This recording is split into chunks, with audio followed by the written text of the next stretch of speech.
Naghanap pa ba ng paraan para ipasa ang pera mo from land bank to land bank? So panoorin mo lang itong video na to para matutunan mo kung paano magpasa ng money mula sa land bank to another land bank account using our land bank iAccess. At heto na ang ating GCash giveaway winners.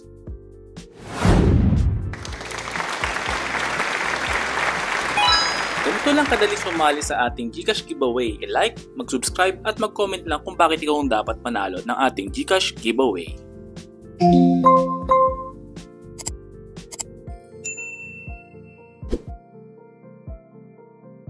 So ganito lang ang gagawin natin guys. So at the moment nakikita nyo yung pera natin nandyan sa screen.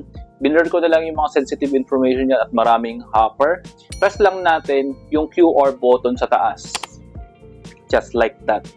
And, alright. So, nakita nyo, no? Nag-scan siya agad automatically. Binur ko na lang din yung mga nakalagay dyan na information na napaka-sensitive. Pinapakita ko lang sa inyo kung paano yung paraan ng proper transfer using our land bank iAccess. Pwede nyo rin gamitin to kahit nasa 4-piece kayo. No? Yun kasi madalas ginagamit na pag-withdraw sa ating money.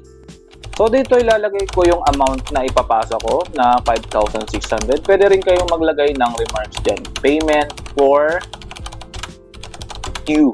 Ayan. Bahala kayo kung ano ilagay nyo remarks dyan.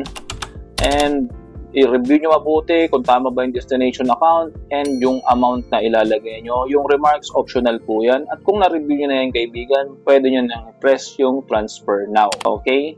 So, makikita nyo yung confirmation dito, yung mga basic information. Ayan, nandito yung amount, nandito yung destination account, and your source of fund.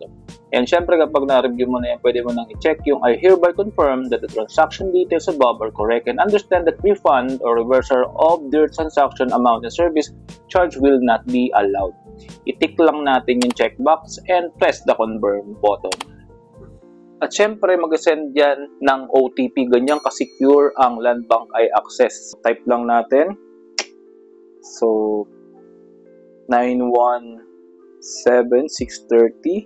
And press na natin yung proceed. So, yun. No? Your transaction is successful. Ganun lang kadali magpasa ng money at kaibigan, no, zero service charge to, lalong-lalo na kapag ang transfer is from land bank to another land bank. So hopefully may natutunan kayo ngayon dito sa ating video. Kung meron, please like, share, and subscribe. Hanggang sa muli, paalam!